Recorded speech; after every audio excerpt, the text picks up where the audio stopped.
നമസ്തേ. ഹിന്ദു ഐക്യമുണ്ടാക്കാനും ഇപ്പോൾ പശ്ചിമ ബംഗാളിൽ ഹിന്ദുക്കൾക്ക് നേരെ നടക്കുന്ന ആക്രമണങ്ങൾക്കെതിരെ ഹിന്ദു ഐക്യദാർഢ്യവും ജാഗ്രതയും ഉണർത്താനും വരുന്ന ഞായറാഴ്ച എല്ലാ ക്ഷേത്രങ്ങളിലും ഹിന്ദുഗ്രഹങ്ങളിലും വൈകിട്ട് 7 മണിക്ക് ചിരാത് കത്തിക്കാൻ നിർദ്ദേശം. വിശ്വ ഹിന്ദ് പരിഷത്ത് സംസ്ഥാന അധ്യക്ഷൻ ശ്രീ വിജി തമ്പിയുടെ വാക്കുകളിലേക്ക്. ഇന്ദിരാഗാന്ധിയുടെ ഭരണകാലത്ത് ചില പ്രത്യേക മതക്കാരെ പ്രീണിപ്പിക്കാൻ വേണ്ടി വഖഫിൽ വരുത്തിയ മാറ്റം അത് ഭാരതത്തെ ആകമാനം പല ഭൂമികൾക്കും, സ്വന്തമായിട്ടുള്ള ഭൂമികൾക്കും, ക്ഷേത്രഭൂമികൾക്കും, സർക്കാർ വക ഭൂമികൾക്കുമെല്ലാം ഒരു വലിയ വെല്ലുവിളിയായി മാറിയപ്പോൾ നമ്മുടെ ആരാധ്യനായ നരേന്ദ്രമോദിജി ആ വഖഫ് ബില്ല് അതിന് മാറ്റം വരുത്തി, ഭേദഗതി വരുത്തി പാർലമെന്റിൽ അവതരിപ്പിച്ചു. വൻ ഭൂരിപക്ഷത്തോടെ അത് പാസാക്കുകയും ചെയ്തു. അതിൽ പ്രതിഷേധം മൂത്ത് അതിൽ പ്രതിഷേധം പ്രകടിപ്പിക്കണമെന്ന ഭാവേന ഹിന്ദു ജനങ്ങളെ ഭാരതത്തിൽ അങ്ങോളം ഇങ്ങോളം, പ്രത്യേകിച്ചും ബംഗാളിൽ കൊന്നൊടുക്കുന്ന ക്രൂരകൃത്യമാണ് നടന്നുകൊണ്ടിരിക്കുന്നത്. ഈ ബംഗാളിലെ ഹിന്ദുക്കളാരും നേരത്തെ RSSുമായി ബന്ധപ്പെട്ടവരോ അല്ലെങ്കിൽ ഭാരതീയ ജനതാ പാർട്ടിയിലോ പ്രവർത്തിച്ചവരൊന്നുമല്ല.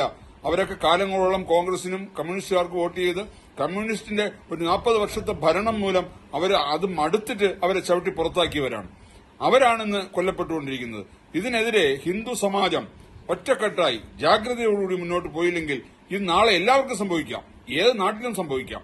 അപ്പൊ ഇതിന് ഒറ്റക്കെട്ടായി നമ്മൾ ഒന്നാണ്, നമ്മൾ ഒറ്റക്കെട്ടാണ്, നമ്മൾ ഹിന്ദുക്കൾ ഒന്നാണെന്ന് കാണിക്കാൻ വേണ്ടി ഈ വരുന്ന 20-ാം തീയതി, ഏപ്രിൽ 20-ാം തീയതി ഞായറാഴ്ച വൈകിട്ട് 7 മണിക്ക് നമ്മുടെ എല്ലാ ഗൃഹങ്ങളിലും, ക്ഷേത്രങ്ങളിലും, മറ്റ് സ്ഥാപനങ്ങളിലും കൃത്യം 7 മണിക്ക് നിലവിളക്കോ ചിരാതോ കത്തിച്ചു വെച്ച് ഹിന്ദു ഐക്യത്തിനു വേണ്ടി, ഹിന്ദു സമാജത്തിന്റെ രക്ഷയ്ക്ക് വേണ്ടി, നമ്മുടെ ഈശ്വരീയതയ്ക്ക് വേണ്ടി, നമ്മുടെ ഭാരതത്തിന്റെ അഖണ്ഡതയ്ക്ക് വേണ്ടി എല്ലാവരും, ഭാരതത്തെ സ്നേഹിക്കുന്ന, ദേശീയതയിൽ വിശ്വസിക്കുന്ന എല്ലാ ഹിന്ദുക്കളും അല്ലെങ്കിൽ മറ്റ് ജാതി മതസ്ഥരും എല്ലാവരും, ഭാരതത്തെ സ്നേഹിക്കുന്ന എല്ലാവർക്കും, അത് ഏത് ജാതിയിൽപ്പെട്ടതും മതത്തിൽപ്പെട്ടതുമാക്കാം, അവർക്കെല്ലാം ഈ പ്രവൃത്തി ചെയ്യാവുന്നതാണ്.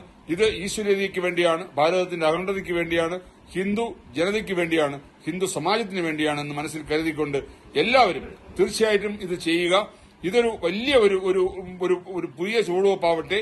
എല്ലാവർക്കും എന്റെ അഭിനന്ദനങ്ങൾ. ഇത് നിർവഹിക്കാൻ എല്ലാവരെയും പ്രേരിപ്പിക്കണം. നമ്മൾ മാത്രമല്ല, നമുക്കറിയാവുന്ന എല്ലാവരെയും പ്രേരിപ്പിച്ച് ഇതെല്ലാവരെ കൊണ്ടും ചെയ്യിക്കാൻ അഭ്യർത്ഥിക്കുന്നു. സ്വാമിയെ ശരണമയ്യപ്പ.